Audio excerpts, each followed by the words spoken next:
We have been discussing about the existence and the uniqueness of solutions of initial value problems.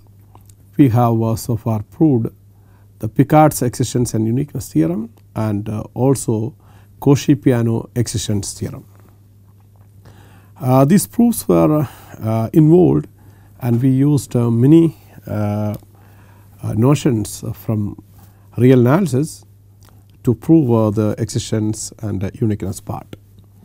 And if we make use of the functional analytic technique, especially the fixed point theory, then this existence and uniqueness of the solution of an initial value problem can be very easily established without much effort. In this respect, the Banach contraction principle can be applied to derive the existence and uniqueness of solution of an initial value problem, provided the function in the initial value problem is good in the sense if that satisfies Lipschitz condition. And also the Banach fixed point theorem will give us a way to compute the solution of the initial value problem. In the preliminaries, we have already seen the fixed point theorem, Banach contraction principle, and also a generalization of the Banach contraction principle. And let me just recall the Banach contraction principle. If X is a, say X is a normed linear space,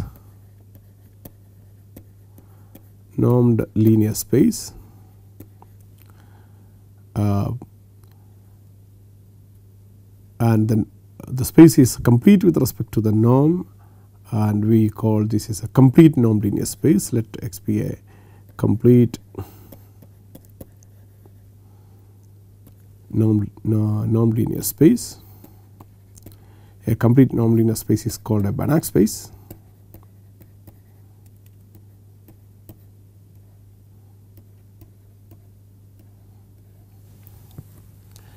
And T is an operator from X to X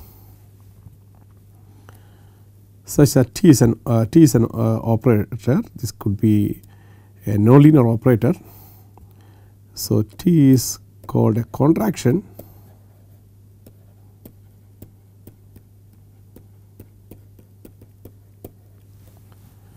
if Tx minus Ty, the norm of Tx minus Ty is less than or equal to alpha times norm of x minus y for all xy in X and for some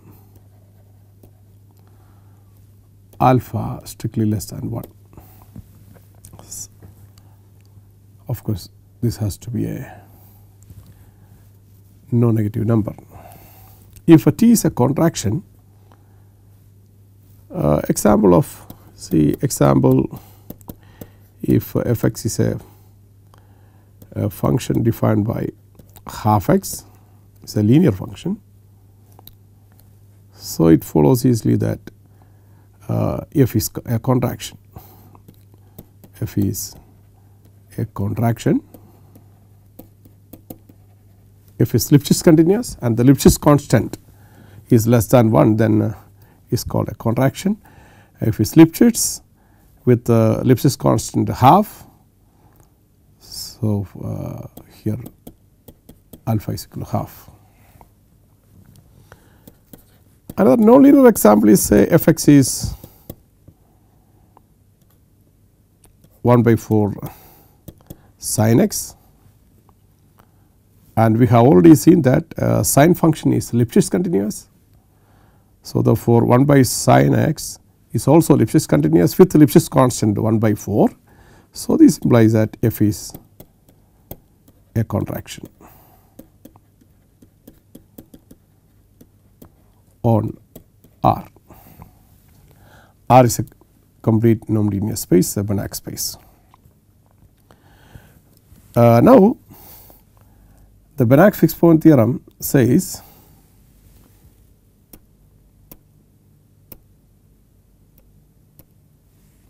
Banach's fixed point theorem says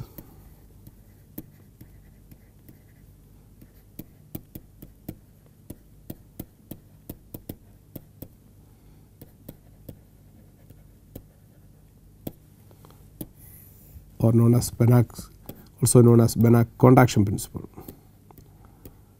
Banach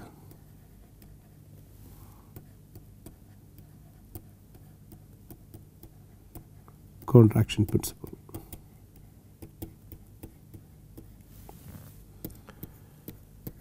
If T from a Banach space x to x is a contraction, then T has a unique fixed point, say x star. That means T of x star is same as x star. The point x star is a fixed point. Further, if T is a contraction, then T gives a unique fixed point. At the same time, it gives a computational algorithm to find the fixed point. Further, the sequence xn defined by xn plus 1 is equal to, or xn is equal to T of xn minus 1. So, x0 arbitrary,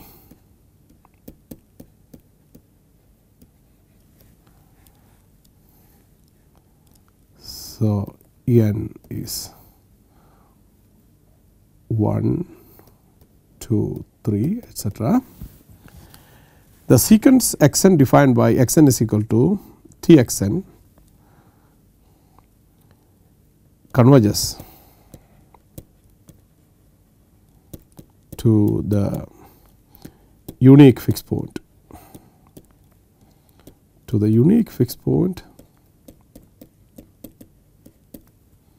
T star of T. So, this is a computational algorithm. We will see later that this is nothing but the Picard's iterants which we defined earlier. So, just example of a fixed point. See, if I have an function f x is equal to x square. So, obviously x is equal to 0, that f of x is equal to 0 square, that is 0, x is equal to 0 and x is equal to 1 are fixed point.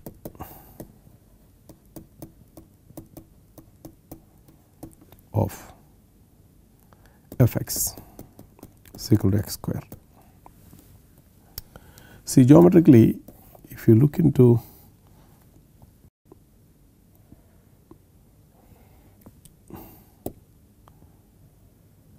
the graph x square, and fixed point is, in a one dimensional case, the point of intersection of the function y is equal to x and the given function. So, there are two fixed points, so 0 and 1. So, this gives you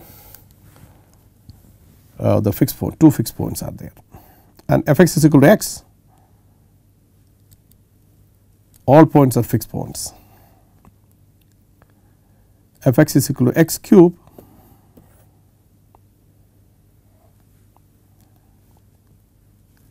so you can find out the fixed point. They are the point of intersection of the graph of the curve with the diagonal line. Okay, now let us come back to the initial value problem. So, the initial value problem.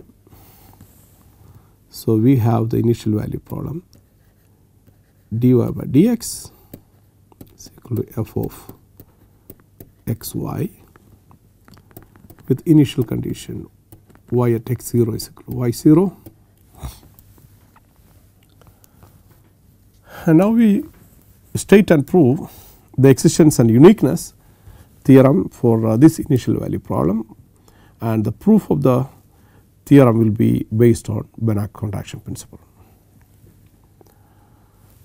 So let me state the theorem. Theorem is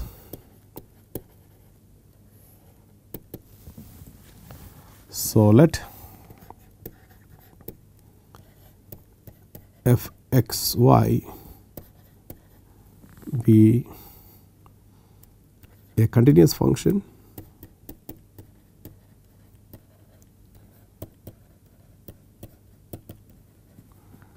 defined on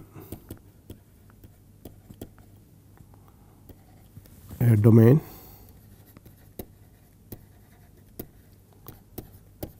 D of R2. So let f be Lipschitz continuous on D,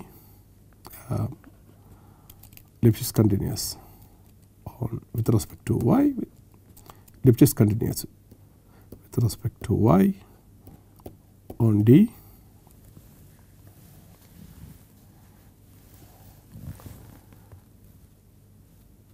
Then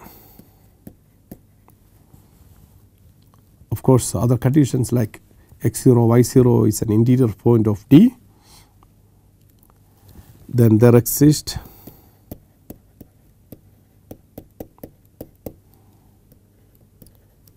a unique solution to the initial value problem. So this is our initial value problem.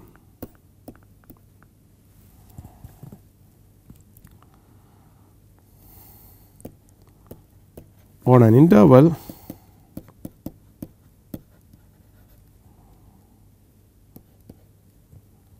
x minus x0 less than or equal to h,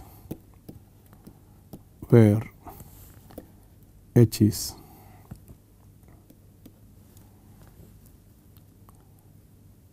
minimum of a b by m and m is maximum of fx y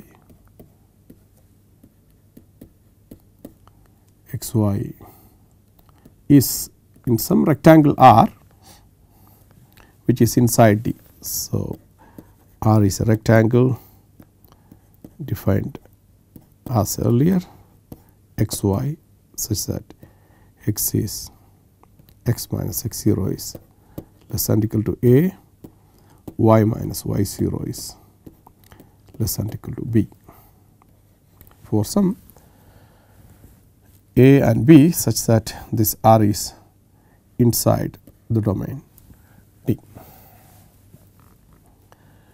So the theorem is if f is continuous, is a continuous function on D, and if is Lipschitz continuous with respect to y on D, then there exists a unique solution to the initial value problem on an interval x minus x0 is less than or equal to h, where h is defined by this, where a and b are parameters of a rectangle which is inside the domain, and let us alpha be the Lipschitz constant of f.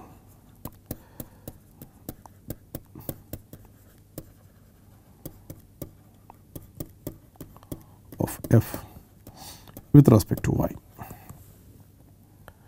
So further we have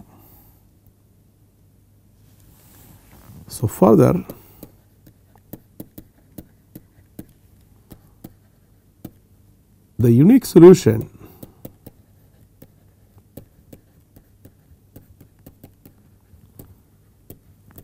can be computed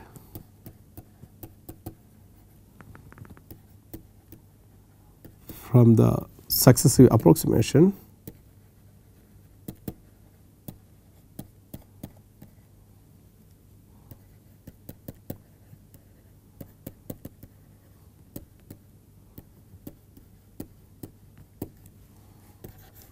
y of n minus 1 x is equal to y 0 plus integral x 0 to x f of t y n of t dt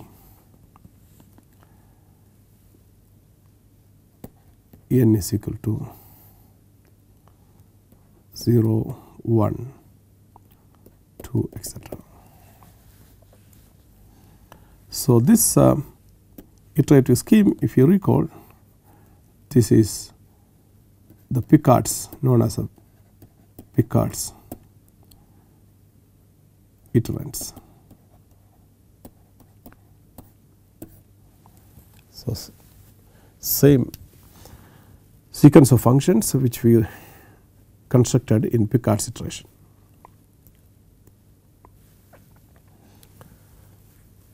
Okay, and y 0 function is just y secant, start from any arbitrary y 0 n is y 0. Okay, the proof of this theorem we will state by using Banach contraction principle, and also we note that in the Banach contraction principle, if a T is a contraction, then T has a unique fixed point. If Tn is a contraction,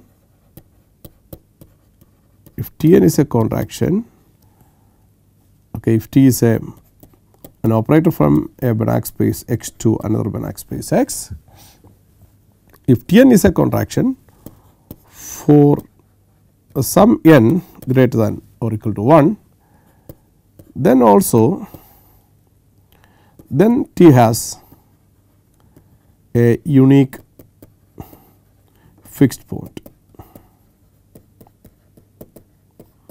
So, this is known as a generalized Banach contraction principle. Generalized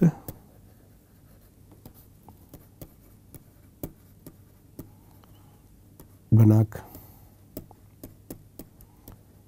contraction principle. So, we will be using this generalized Banach contraction principle to establish the proof of existence and uniqueness of solution of the initial value problem. So, let us come to the proof.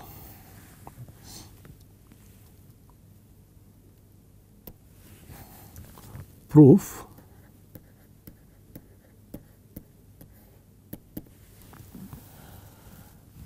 So, by the basic lemma, so from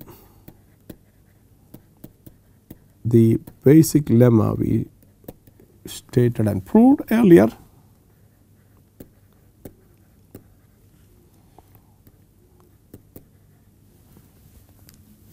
basic lemma, the solvability of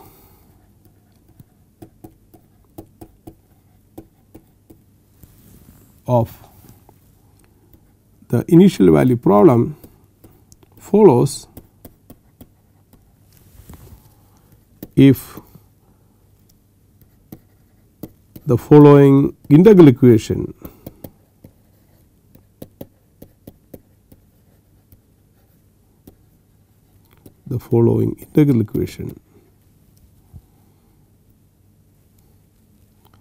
is solvable.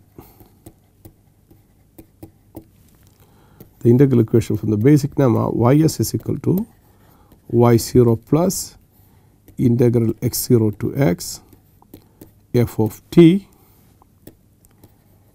y of t dt. So, we have proved that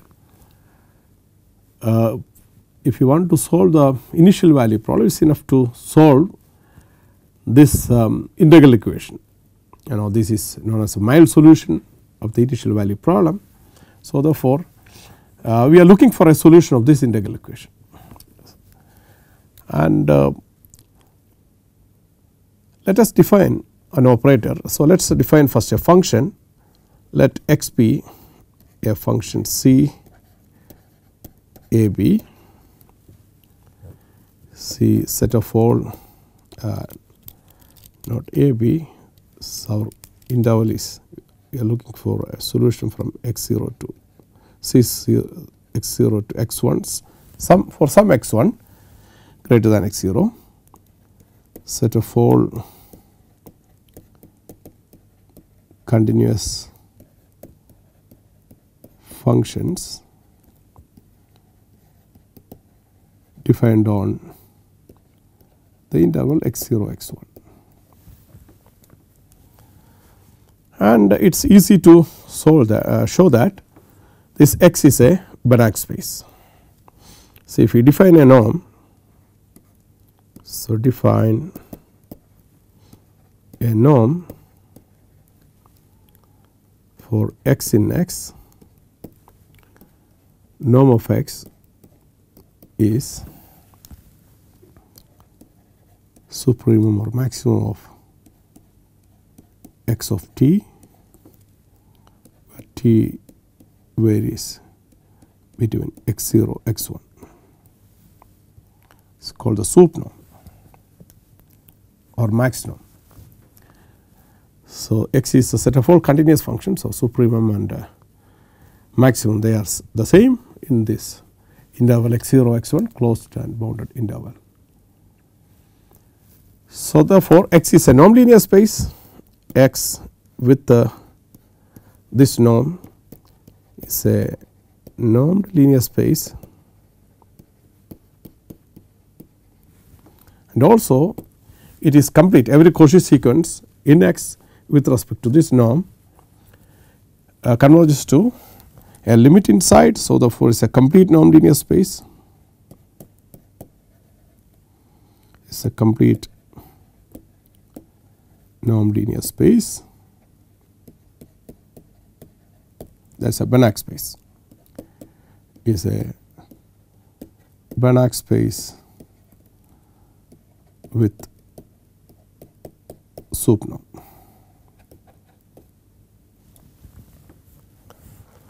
Now, we define an operator. We define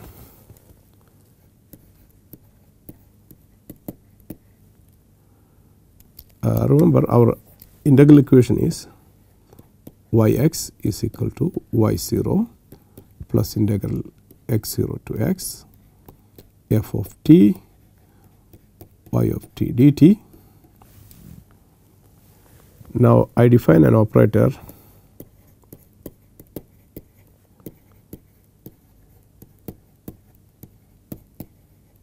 define a mapping or an operator, call it T, from C x0 x1 to itself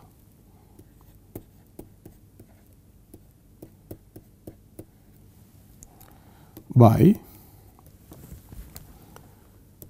T of y is a function at x is equal to y0 plus the right hand side of your equation, call it equation 1, right hand side of equation 1, y0 plus integral x0 to x f of t y of t dt.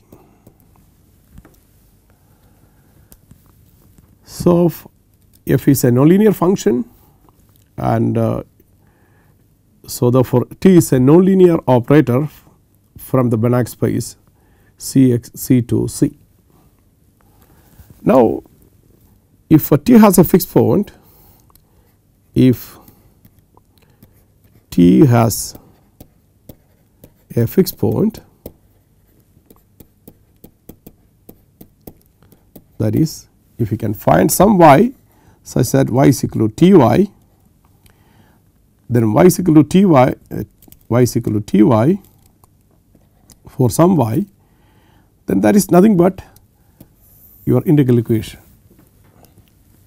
So, therefore, the solvability of the integral equation 1 is equivalent to the existence of a fixed point for the operator t.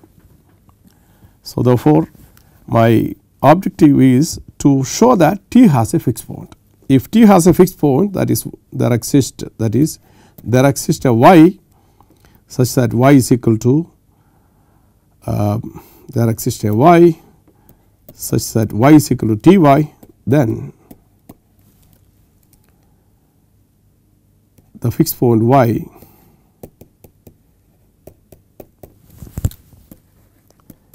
is a solution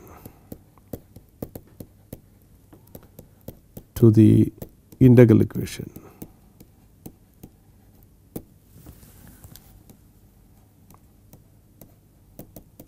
Integral equation 1. If t has two fixed points, then integral equation has two solutions. If t has a unique fixed point, then the integral equation has a unique fixed point. If the integral equation has a unique solution, then the initial value problem has a unique solution. So, there is an equivalence between the solution of the initial value problem and the integral equation. If t has a unique fixed point, then the integral equation 1 has a unique solution. So, we are going to show that this operator t has a unique fixed point, and we will show that T n is a contraction for some n greater than or equal to 1. So, we will prove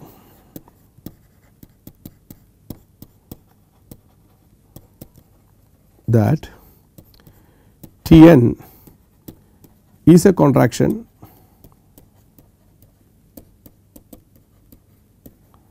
for some sufficiently large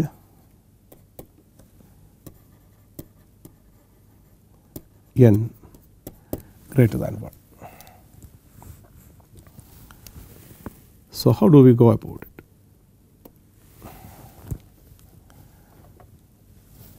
So, let us define. So, by definition T of y of x, T of y of x is y 0 plus integral x 0 to x f of t y t dt. This is a definition of the operator t. So, let us find what is t y 1 of x minus t y 2 of x. If y 1 and y 2 are two functions in the Banach space, okay. So, if let y 1 and y 2 are 2 points C x 0 x 1, two continuous functions, then we take this difference and the absolute value. This is absolute value of integral x 0 to x, y 0 and y 0 will get cancelled, and what we have is f of t y 1 t minus f of t y 2 t dt, and this is less than or equal to, and also by using the fact that f is Lipschitz continuous with respect to the second argument y. So, therefore, this is less than or equal to alpha times integral x 0 to x y 1 t minus y 2 t dt.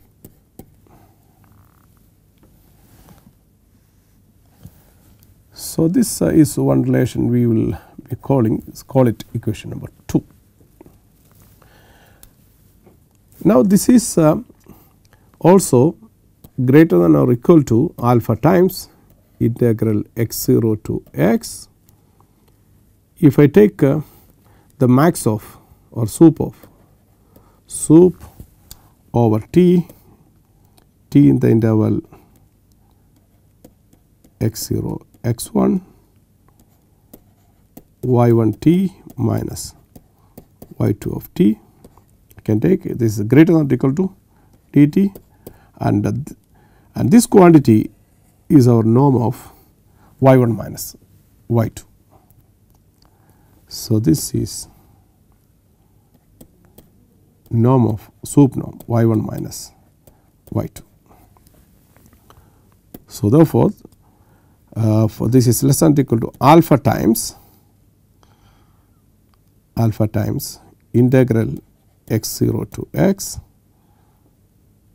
norm of y1 minus y2 dt, which is equal to, if you integrate it, now y1 norm of y1 minus y2 is a constant. So, alpha times x minus x0 into norm of y1 minus y2. All right. So, if I take now t square, so my aim is to find an n such that Tn is a contraction. Now, if this constant alpha into x minus x0, if I can bound this by a number which is less than 1, then t is a contraction, but this I cannot have unless I put some restriction on the Lipschitz constant alpha. So, but I do not have any restriction on the Lipschitz constant alpha. So, what I do is I take a composition, I take a t square. So, t square y1, so t square y1 of x minus t square y2 of x, which is nothing but the composition of t with the t 2 times. So, this is t of t y1 of x minus t of t y2 of x. So, this is less than or equal to, if I use 2, this is less than or equal to alpha times integral x0 to x t of y1 of t minus t of y2 of t dt. Now, using the inequality, call it this one. So, 3, if I use 3, t y1 minus t y2 more, okay, absolute value of t y1 minus t y2, okay, from this equation number 3, I get this is less than or equal to alpha square times integral x0 to x. Okay, so you call it t minus x0. So, x minus x0 becomes t minus x0 times norm of y1 minus y2 dt. Okay, this I can integrate to get alpha square by integral of t minus x0 with respect to t is a t minus x0 square by 2. So, alpha square by 2. So, t minus, that is evaluating from x0 to x. So, x0 minus x0 is 0. So, therefore, this is x minus x0 square into norm of y1 minus y2.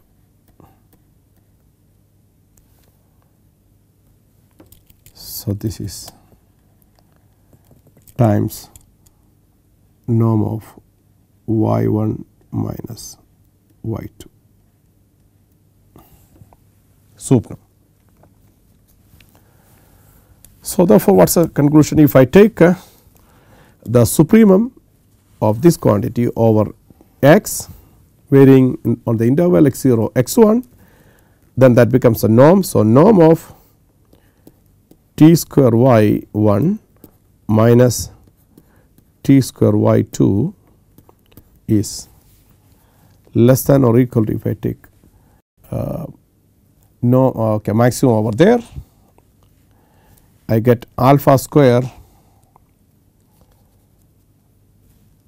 into x1 minus x1 is the maximum, x1 minus x0 square by 2 factorial into y1 minus y2.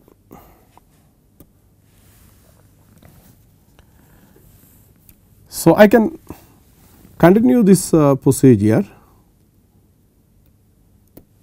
So, if I continue this procedure to take one more times t composition. So, t q y1 minus t q y2 just by integrating, that integration is a process which is making the right hand side a good number. So, t q y1 minus t q y2, which you can show that this is less than or equal to alpha cube by x1 alpha cube into x1 minus x0 cube by 3 factorial times y1 minus y2. So, if you continue like this, t n y1 minus t n y2. So, t n y1 minus t n y2 can show that this is less than or equal to alpha to the power n x1 minus x0 to the power n by n factorial into y1 minus y2. So, what does it say? If my n is sufficiently large and x1 minus x0 is a finite quantity and alpha is a Lipschitz constant and the denominator I have n factorial, this can be made. So, can be made less than 1, strictly less than 1 if n is sufficiently large.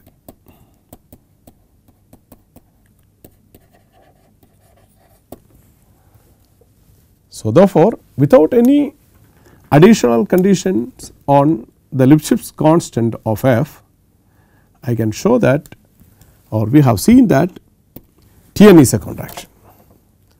So, this implies that T n is a contraction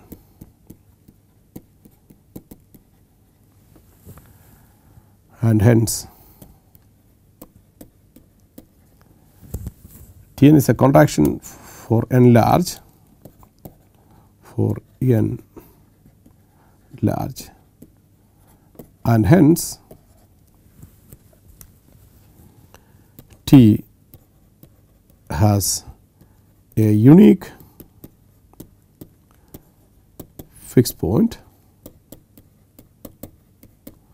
by the generalized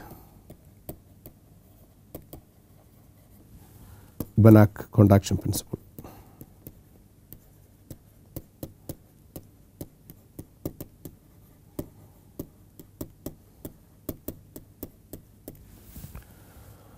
So, therefore, this Banach contraction principle, this proof gives us both existence and uniqueness. So, T n is a contraction, means T has a unique fixed point. The unique fixed point happens to be the unique solution of the integral equation that amounts to be the unique solution of the initial value problem. And further, the computation of the fixed point, as we have seen, x n plus 1 is equal to t of x n. So, starting from any arbitrary x 0,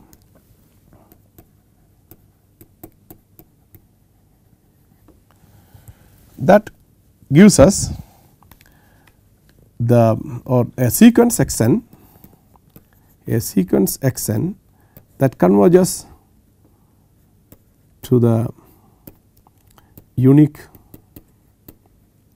solution of the initial value problem, or converges to the unique fixed point. So, in our context, so y of n plus 1 is equal to t of y n and y 0 arbitrary by definition of t. So, y n plus 1 is y n plus 1 is a function of x is equal to y 0 plus integral x 0 to x f of t y n t dt, and you choose the initial function y 0 t y 0 x as your y 0. Y 0 x is your initial condition y 0. In fact, this iterative scheme, if we compare with the Picard's existence and uniqueness theorem, this is a Picard's iterative scheme.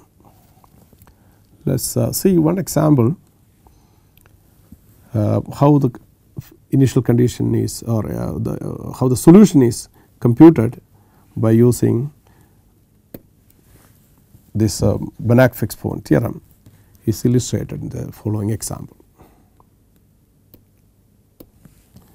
So, example,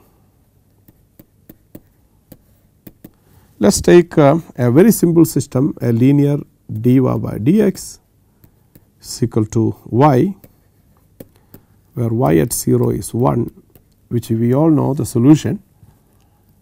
Okay, it's a linear equation. The solution yx is e to the power x, we know the solution a priori. Okay, here what is f? F of xy is y, which is Lipschitz, and if it is continuous with respect to both the variables and also is Lipschitz with respect to the second argument, and it satisfies all the properties. So, let us define the iterates. So, y 0 x is a initial function, initial condition 1, and y n plus 1 x is equal to y 0 plus integral 0 to x, here f n is y n t dt.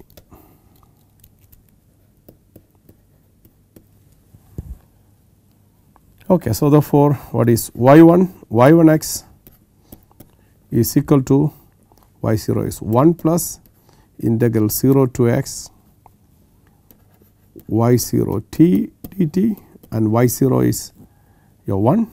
So, this is equal to 1 plus integral 0 to x 1 dt. So, which is equal to 1 plus x, and y2 x is again 1 plus integral 0 to x is y1 t dt, which is 1 plus integral 0 to x, y1 is 1 plus x. So, this is 1 plus t dt. So, which is equal to we get 1 plus x square by 2. And similarly, if you find y3 x, it is not difficult to show that y3 x is 1 plus x square by 2 plus x cube by 6 and so on and you can see yn x is summation x to the power m n by n factorial. Yn is x to the power m by m factorial, where m goes from 0 to m.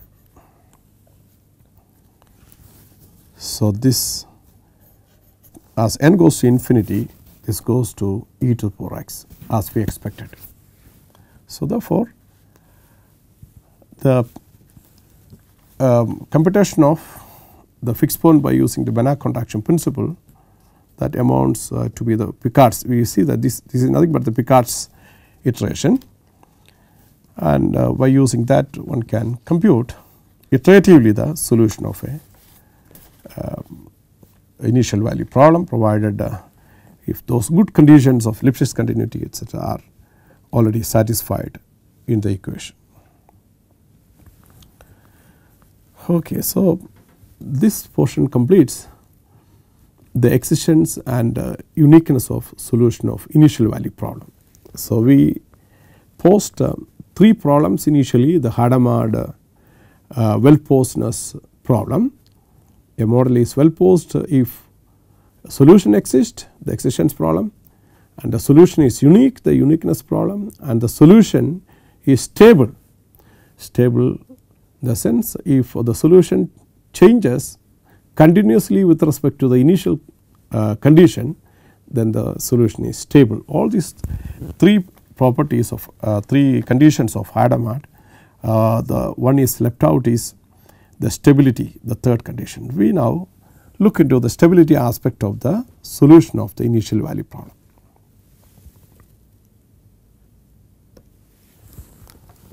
So, stability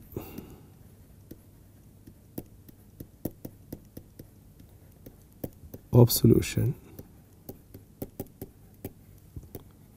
with respect to initial condition.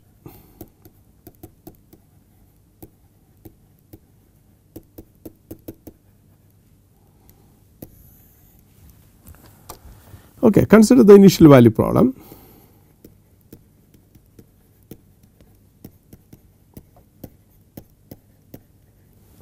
Consider the initial value problem. Dy by dx is equal to f of x y with initial condition y at x0 is y0.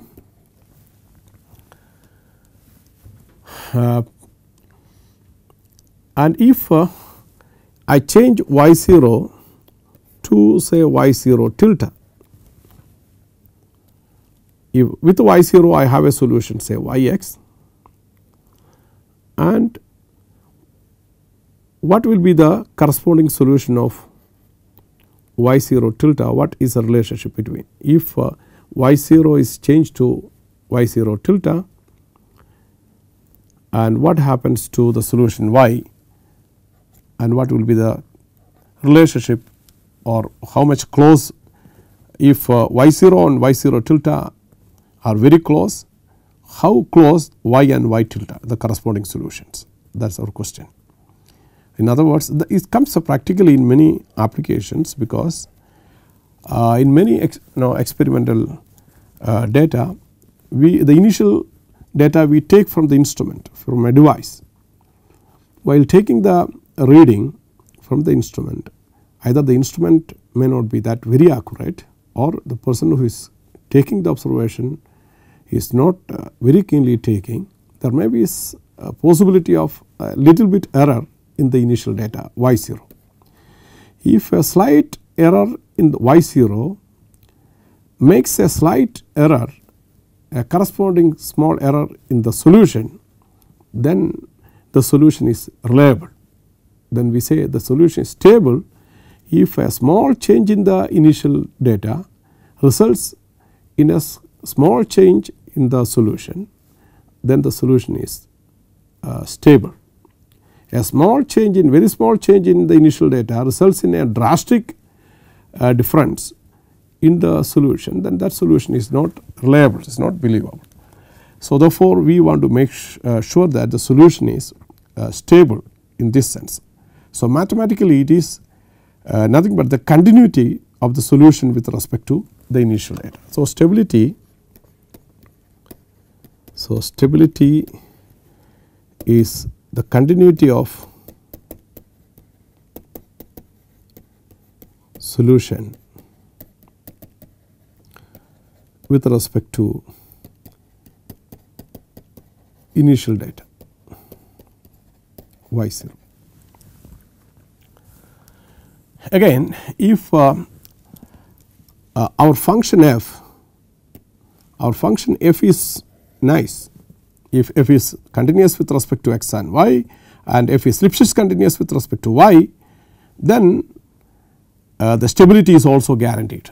So, I state and prove that as a theorem, if the differential equation is in the differential equation f, if f is continuous with respect to x and Lipschitz continuous with respect to y, then the solution is continuous changing continuously with respect to the initial data, or the system is stable. So, I state and prove the theorem. So, theorem is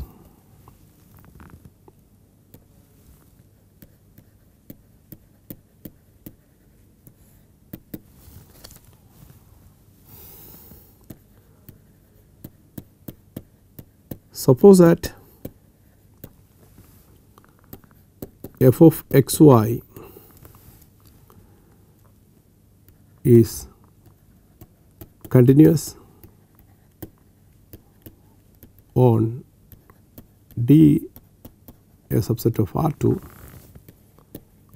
and Lipschitz continuous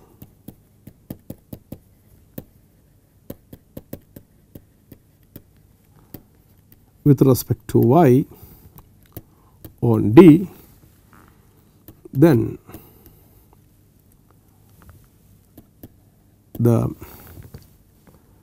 solution of the initial value problem dy by dx is equal to f of x y, y at x0 is y0 is stable, or solution changes continuously with respect to the initial data. So, the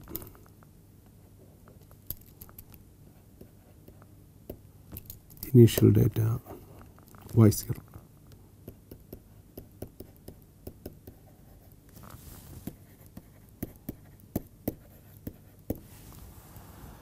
So, proof is straightforward by using Grunwald's inequality. Proof: let y0 and y0 tilde be two initial data points, and since f is Lipschitz, it has a solution, it has a unique solution for every x0, every y0, since with y0 there exists a unique solution, and y0 tilde also there is a unique solution. So, because of the Lipschitz continuity. So, if we choose two initial conditions y0 and y0 tilde, there are two unique solutions. Okay, let y x and y tilde x be the corresponding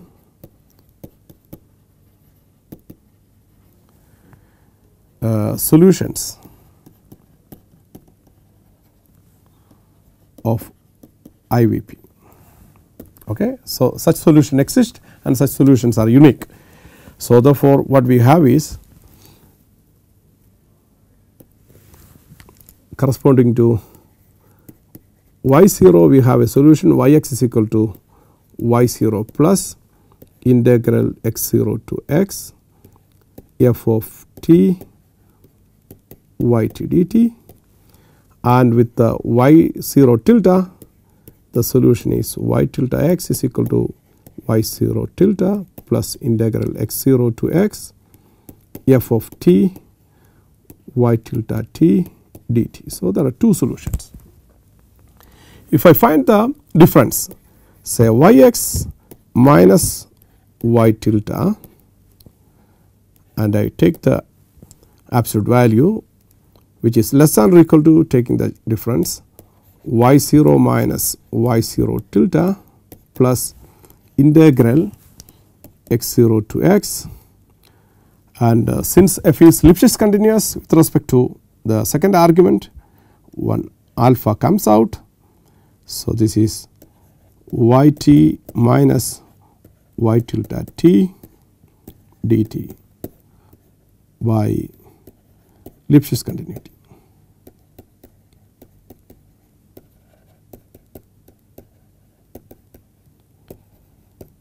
F with respect to y. Now, using by Grunwald's inequality,